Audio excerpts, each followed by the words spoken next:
Hello friends, welcome to my Chand state point. दोस्तों, इस वीडियो में हम दूसरा पार्ट करेंगे चेन्नई डिवीजन का। फर्स्ट पार्ट में मैंने 1 से 50 तक क्वेश्चन करवा दिया था आपको, जिसमें एक क्वेश्चन मेरे से मिस्टेक हुआ था, उसका भी इसमें आंसर मैं बता दूंगा, जो 9 नंबर क्वेश्चन था। दूसरा पार्ट में जो वीडियो करने वाला हूँ, हर क्वेश्चन का सोल्यूशन के साथ बताऊँगा। तो हो सकता है कि थोड़ा टाइम लगे, लेकिन डिटेल से समझने की कोशिश कीजिएगा, तभी आप जो है बेस्ट तरीके से एग्जाम में एक्सप्लेन करके और मार के आइएगा। इसमें 9 नंबर क्वेश्चन देखते हैं। सबसे पहले क्या पूछा गया था, जो रॉन्ग मैंने बताया आपको। यहाँ पे 60 kg 9 रेल का मैं जीएमटी समझ के, सर्विस लाइफ समझ के आप लोग को बता दिया 800 जीएमटी। जबकि यहाँ पे पूछा गया routes covered by the rail grinding पूछा गया। यहाँ पे जब आप पैराग्राफ मैनुअल में पढ़ेंगे, यहाँ पे देखिए, यहाँ पे सर्विस लाइफ के नीचे में दिया गया है, यहाँ पे दूसरा नंबर पॉइंट में, जो 60 kg 9 का जो ग्राइंडिंग किया जाता है, प्रोवाइड कंडीशन है सेटिस्फैक्टिव फॉर द अदर सिचुएशन। यहाँ पे 1000 जीएमटी दिया गया है, यानी कि 1000 जीएमटी इसका राइट आंसर हो जाएगा। तो इसे आप लोग सुधार कर लीजिएगा। 51 नंबर से क्वेश्चन हम करते हैं। फर्स्ट क्वेश्चन है, यहाँ पे देखिए कि पहली ट्रेन को नए बेल्ट जोड़ पर तभी गुजारने की अनुमति दिया जाना चाहिए जब बेल्ट धातु को डालने के जब बेल्टिंग किया जाता है, पोरिंग के बाद कितने समय के बाद जो है अलाउ किया जाता है गाड़ी को, तो 30 मिनट्स के बाद। यहाँ पे जब अकॉर्डिंग टू आप एलुमिनियम थर्मिट वेल्डिंग पढ़ेंगे तो आपको 5.3 में आपको ये देखने को मिलेगा। दूसरी बात, यहाँ जब IRPWM का पैराग्राफ 306 पढ़ेंगे तो वहाँ पे आपको यहाँ पे मिलेगा कि मिनिमम ट्रैफिक ब्लॉक कितना चाहिए एटी बेल्टिंग के लिए, 70 से 75 मिनट चाहिए। और चौथे नंबर पॉइंट में आपको पोरिंग के लिए 30 मिनट्स देखने को मिल जाएगा। नेक्स्ट क्वेश्चन है कि बेल्डिंग में कौन सा दोषपूर्ण निष्पादन से जुड़ा हुआ है, यानी defects with the associate with the faulty explanation. तो आपको बता दें कि 6 प्रकार के क्रैक पाया जाता है रेलवे में, डिफेक्टिव पाया जाता है। 6 टाइप यहाँ एक्सेलर मैंने कर दिया हूँ। टेस्ट सीरीज के रूप में कल आप दे सकते हैं चांद स्टडी का, वीकली टेस्ट में भी आप इस में चला दूंगा, इसे दे सकते हैं। स्लैग इंक्लूशन, पेरिसिटी, ओवरलैप, स्पेटर, अंडरकट और क्रैक्स, ये सभी पाया जाता है, इसलिए यहाँ पे ऑल ऑफ दीजिए, यहाँ पे राइट आंसर हो जाएगा। नेक्स्ट क्वेश्चन है कि जो स्ट्रेस होता है, यूनिट का स्ट्रेस क्या होगा, तनाव का पूछा गया है, तो न्यूटन पर मीटर स्क्वायर हो जाएगा, ये राइट आंसर। नेक्स्ट क्वेश्चन है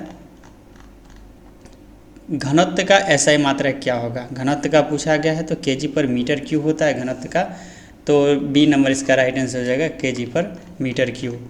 नेक्स्ट क्वेश्चन है कि ट्रैक मशीन टैंपिंग के मामले में सामान्य लिफ्ट के लिए रैंप इन और रैंप आउट जो दिया जाता है वो कितना दिया जाता है, तो 1/1000। इसे तो आसानी से आप लोग मार दिए होंगे, 1000 हो जाएगा। जब आप IRPWM का पारा 605 का ई नंबर देखेंगे, 5 का ई नंबर, वहाँ पे आपको डिटेल्स यहाँ पे मिलेगा। यहाँ पे देख सकते हैं 1 इन जो है 1000 दिया जाता है। यहाँ पे स्क्वीजिंग प्रेशर भी दिया गया है, जो 110 से 120 प्लेन टैग के लिए रहता है, और पॉइंट ऑफ क्रॉसिंग के लिए 125 से 135। ये मस्ट VVI क्वेश्चन, इसे जरूर याद कीजिए। एक्सक्यूजिंग टाइम भी पूछा जाता है, जिसमें 0.8 सेकेंड से 1.2 सेकेंड एक्सक्यूजिंग टाइम है। ये सब मेन VVI क्वेश्चन, इसे निश्चित तौर से आप याद ही कर लीजिए। दूसरी बात, ये 15 से 20 mm जो डेप्थ दिया गया है टैंपिंग ब्लेड का, ये भी पूछा जाता है, तो इसे भी आप लोग नोट कर लीजिए। इसलिए मैंने सॉल्यूशन के साथ सोचा कि वीडियो बनाओ, ताकि आसानी से आपको याद हो जाएगा। इसी में जब आप ट्रैक मशीन का मैनुअल पढ़ेंगे तो वहाँ पे भी आपको यहाँ पे फिगर के साथ देखने को 221 पारा जब पढ़ेंगे ट्रैक मशीन मैनुअल में, वहाँ पे आपको डिटेल से देखने को मिलेगा। तो मैंने सॉल्यूशन जो है टेस्ट में डाला है पूरा डिटेल के साथ।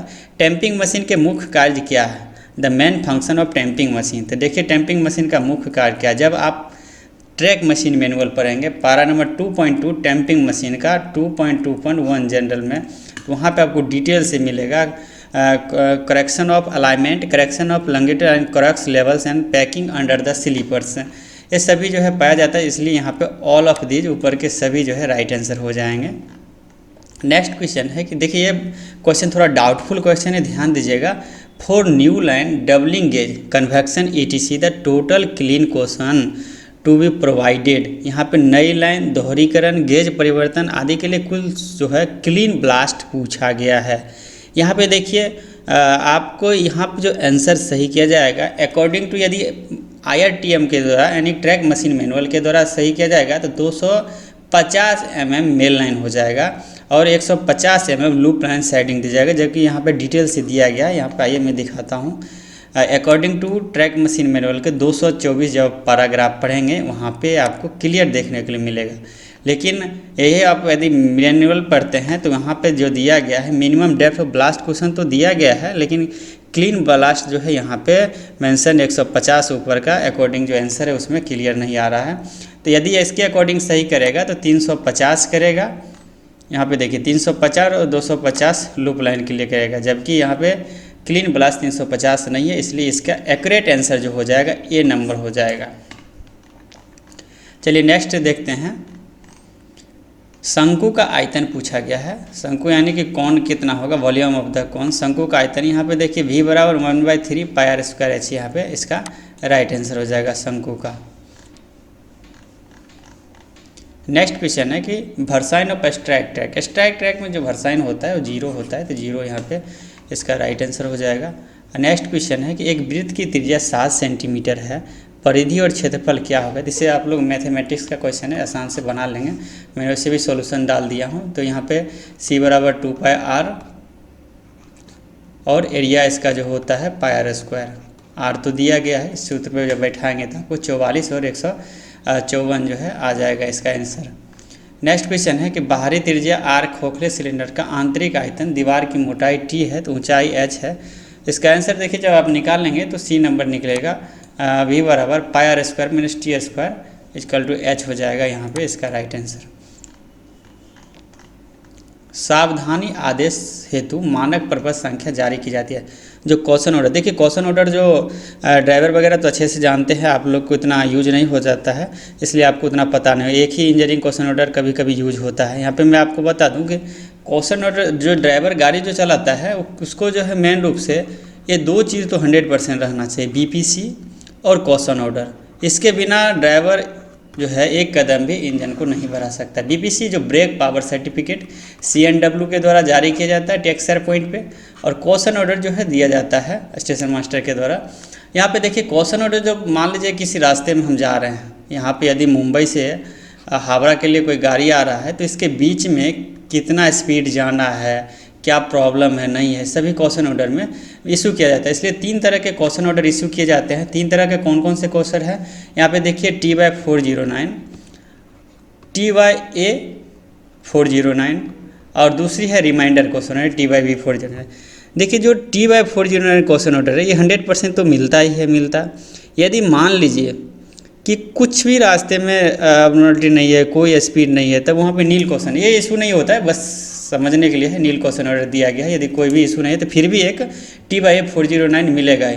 रिमाइंडर क्वेश्चन ऑर्डर मान लीजिए, यदि मान लीजिए कोई गाड़ी जो है यहाँ से नागपुर से, मान लीजिए कि यदि कोई गाड़ी बिलासपुर के लिए आ रही है, तो यहाँ पे जो क्वेश्चन ऑर्डर नागपुर में इसे दे दिया गया है ड्राइवर को, और बिलासपुर के बीच में एकाएक जो है कहीं रेल फ्रैक्चर हो गया, मान लेते हैं रेल फ्रैक्चर हो गया, तो तुरंत जो क्वेश्चन ऑर्डर इशू किया जाता है तो उसे हम रिमाइंडर क्वेश्चन ऑर्डर बोलते हैं। जो ड्राइवर को किसी भी स्टेशन पर रोक के उसे पिछले स्टेशन मास्टर के द्वारा, रियर स्टेशन मास्टर के द्वारा उसे फिर से जो क्वेश्चन ऑर्डर दिया जाता है उसे रिमाइंडर क्वेश्चन ऑर्डर बोलते हैं।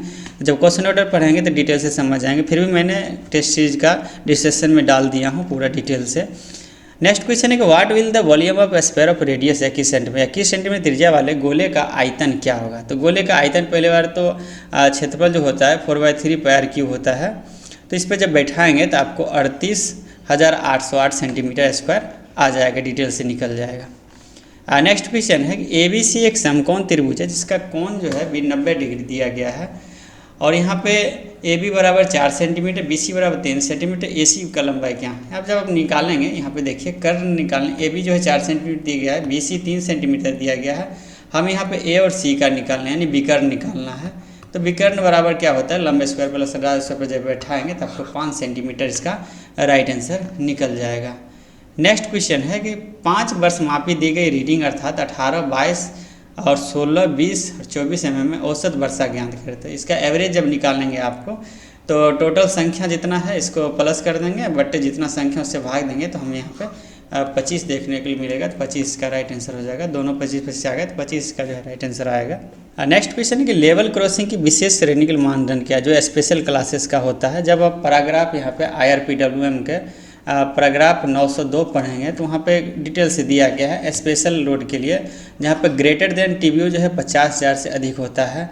A क्लास के लिए जहाँ से 50,000 से 30,000 के बीच होता है वहाँ पे जो है A क्लास हो जाएगा। B क्लास में 2 भाग में आता है, जो B1 और B2 होता है। तो B1 जो है 25 से 30,000 के बीच में, B2 जिसका टीपीयू 20 से 25,000 के बीच में होगा, B क्लास में आ जाएगा। C क्लास यानी all other level crossing for road not covered in the above classes, तो जो ऊपर के फॉलो नहीं करता है रूल को, सभी कितना C क्लास में आ जाएगा। तो C की इसका जो है 50,000 से अधिक इसका राइट आंसर हो जाएगा।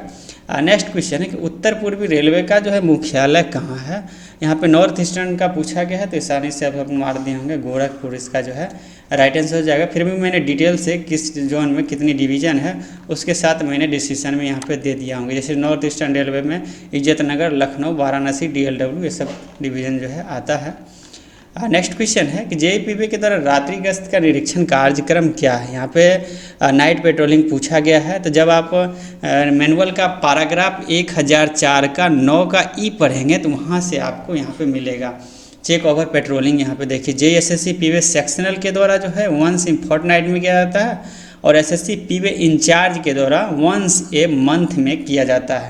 तो आसानी से मैं पैराग्राफ भी बता रहा हूँ, डिटेल में भी बता रहा हूँ, आप इसे देख सकते हैं। यदि आपके पास मैनुअल करंट नहीं है तो chandastreet.in सर्च कीजिए, वहाँ से आप लोग डाउनलोड कर लीजिए। नेक्स्ट क्वेश्चन है कि रेल का तापमान जो है डैश नीचे जाने पर कोल्ड वेदर पेट्रोलिंग अनिवार्य रूप से शुरू किया जाता है। TD-30 डिग्री सेल्सियस जब होता है तो कोल्ड वेदर पेट्रोलिंग शुरू किया जाता है। जब आप मैनुअल का पैराग्राफ देखिए यहाँ पे 1005 का 3 पढ़ेंगे तो यहाँ पे कोल्ड वेदर पेट्रोलिंग के बारे में डिटेल से पढ़ने के लिए आपको मिलेगा। यहाँ पे सिंगल लाइन के लिए क्या किलोमीटर होता है। जैसे देखिए one single line where the one road in double section having LWRC one patrolman for 4 kilometre, क्योंकि कभी कभी पूछ दिया जाता है सिंगल लाइन कितने दूरी तक अधिकतम क्या से 4 किलोमीटर हो जाएगा। डबल लाइन सेक्शन जहाँ पे LWR बोथ रोड्स है, वन पेट्रोलमेंट 2 किलोमीटर लेंथ दिया जाएगा अप एंड डाउन के लिए। तो ये सब जो है मेन पॉइंट जो है ना इसको याद रखिए, इसीलिए मैंने टेस्ट सीरीज में ज़्यादा मेन पॉइंट देता हूँ। आप कोल्ड वेदर पेट्रोल में क्या क्या सामान है वो भी डिटेल से मैंने डिस्क्रिप्शन में दे दिया हूँ। नेक्स्ट क्वेश्चन है कि insertion of pre assemble turnout is done by. Pre assemble turnout का सम्मिलन किसके द्वारा किया जाता है। तो यहाँ पे राइट आंसर हो जाएगा T28 मशीन के द्वारा किया जाता है। ये T28 मशीन यहाँ पे राइट आंसर हो जाएगा। जब पैराग्राफ आप जो है 624 के 5 पढ़ेंगे तो वहाँ पे आपको डिटेल से देखने को मिलेगा। जैसे यहाँ पे देखिए 5 का ई में दिया गया है T28 मशीन दिया गया राइट।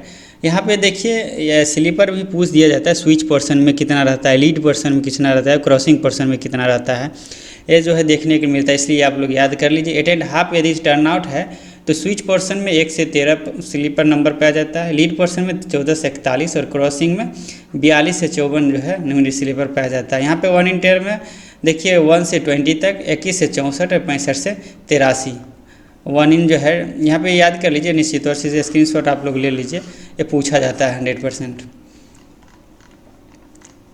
नेक्स्ट क्वेश्चन है कि कौन सा भारत का सबसे बेस्ट उपनगरीय रेलवे नेटवर्क है। तो मुंबई सबअर्बन रेलवे जो है यहाँ पे सबसे राइट आंसर हो जाएगा C नंबर।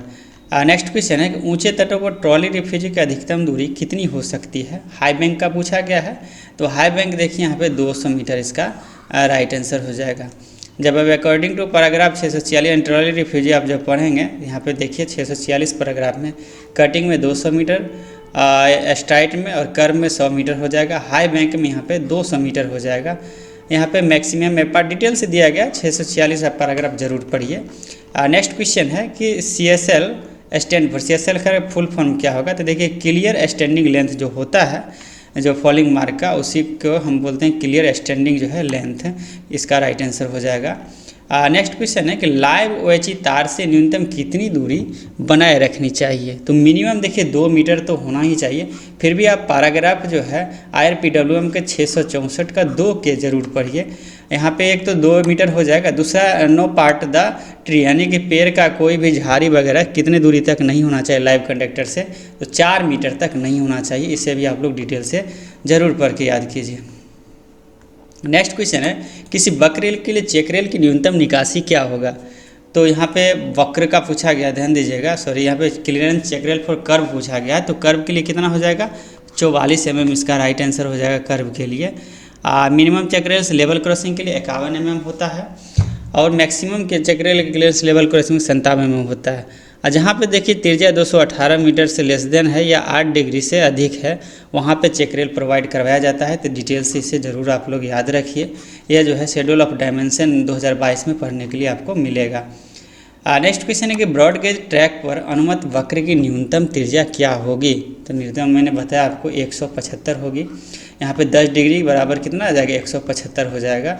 1 डिग्री बराबर कितना होता है, तो 1750 होता है। ध्यान दीजिएगा, आसानी से आप लोग लगा सकते हैं। 10 डिग्री का निकलना है तो इसे डिवाइड कर दिए तो 175 निकल जाएगा। नेक्स्ट क्वेश्चन है थिक वेव स्विच 60 क्रिया पॉइंट ऑफ क्रॉसिंग का नवीनीकरण किस जीएमटी के स्थिति के तहत किया जा सकता है। देखिए, जो पुराने पीडीएफ जो पढ़े होंगे वो ज़्यादातर जो है 500 जीएमटी मार के आए होंगे, लेकिन इसका जो राइट आंसर हो जाएगा, ध्यान दीजिएगा, 800 जीएमटी इसका राइट आंसर हो जाएगा। जब आप अकॉर्डिंग टू पैराग्राफ जो है ACS2 जो IRPW का आया है उसमें इसका सुधार किया गया है, करेक्शन स्लिप पैराग्राफ 717 में आपको पढ़ने के लिए मिलेगा। थिक वेव स्विच का यहाँ पे देखिए 52 kg के लिए 500 GMT है और 60 kg के लिए 800 GMT है। यहीं पे फैब्रिकेशन स्विच के लिए 250 GMT है और 300 GMT। यहाँ पे देखिए एक लेटर आया था 16/7/2021 का लेटर है। यहाँ पे डिटेल से दिया गया है। यहाँ पे आके देखते हैं पुराने क्या था और नया क्या है। यहाँ सर्विस लाइफ पर देखिए टर्नआउट का दिया गया है। यहाँ पे पुराने कितना था 52 के 500 GMT था और नया कितना हो जाएगा। यहाँ पे देखिए थिक वेव स्विच के लिए 800 GMT जो है नया दिया गया है। तो आप ज़रूर ACS2 को पढ़िए, मैंने ऑलरेडी अपलोड किया हुआ हूँ। नेक्स्ट क्वेश्चन देखते हैं, कौन सा सूत्र जो है परिवर्ती वक्र के लिए अधिकतम अनुमेय गति निर्धारित करने में मदद करता है। ये सूत्र जो वर्साइन का सूत्र आपको पैराग्राफ 403 में मिलेगा। 0.27 R = CM + CD हो जाएगा, यानी इसका जो राइट आंसर हो जाएगा भी ये नंबर हो जाएगा। नेक्स्ट क्वेश्चन है कि यदि ढाल जो है अधिक तीव्र हो तो यार्ड में स्लिप साइडिंग की व्यवस्था की जानी चाहिए। इस साइडिंग वाले चैप्टर में आपको डिटेल से इसको ज़रूर बताऊंगा। 1 in 100 इसका राइट आंसर हो जाएगा। ये आपका मैनुअल में भी दिया गया है, लेकिन जब GR रूल के तहत 350 में जब पढ़ेंगे यहाँ पे देखिए ये स्लिप साइडिंग है। स्लिप साइडिंग क्यों दिया जाता है, देखिए स्टेशन सेक्शन यहाँ पे ऊपर है और ब्लॉक सेक्शन यहाँ पे नीचे है। और यहाँ पे मान लीजिए यहाँ पे स्टेशन सेक्शन से यहाँ पे गाड़ी स्टार्टर है, यहाँ पे गाड़ी लग जाता है। यहाँ से गाड़ी क्या होगा, मान लीजिए कंट्रोल में यदि नहीं आता है तो क्या करेगा, ये सीधे ब्लॉक सेक्शन को बाधित करेगा सिग्नल को ओवरशूट करके। तो इसलिए यहाँ पे ये पॉइंट सेट कर दिया जाता है स्लिप साइडिंग के लिए कि ब्लॉक सेक्शन को अवरोधित ना करके ये गाड़ी जो है इस तरफ भाग जाए और ड्रिलमेंट हो जाए स्लिप साइडिंग की तरह। इसलिए यहाँ पे स्लिप साइडिंग लगाया जाता है। दूसरा कैश साइडिंग भी देख लीजिए। कैश साइडिंग में क्या होता है कि ब्लॉक सेक्शन ऊपर होता है और स्टेशन सेक्शन नीचे होता है। मान लीजिए कोई गाड़ी इधर से आ रहा है और होम सिग्नल को ओवरशूट कर जाता है। मान लीजिए होम सिग्नल को ओवरशूट करेगा तो क्या करेगा कि जो स्टेशन सेक्शन में गाड़ी है यहाँ से एक्सीडेंट हो जाएगा, टकराएगा। इसलिए यहाँ एक्सीडेंट ना होकर आउट ऑफ कंट्रोल होकर गाड़ी यहाँ कैश साइडिंग की तरफ जाके ड्रिलमेंट हो जाएगा। इसलिए इसको जो है कैश साइडिंग को ब्लॉक सेक्शन ऊपर रहता है और स्टेशन सेक्शन नीचे रहता है। इसीलिए ट्रैप साइडिंग बनेगा। ट्रैप साइडिंग में दोनों तरफ दिया जाता है। जब साइडिंग वाला चैप्टर पढ़ेंगे उसमें आपको डिटेल से बताऊंगा। इसका वीडियो ज़्यादा लंबा हो जाएगा, इसलिए मैं दूसरा पार्ट लाऊंगा। जो बचा हुआ क्वेश्चन उसे डिटेल्स में आपको बता दूंगा। यदि बेहतर आप तैयारी करना चाहते हैं ज़रूर चांद स्टडी एप्लीकेशन पे आप डाउनलोड कीजिए और उसमें टेस्ट सीरीज में ज़रूर जुड़िए। धन्यवाद।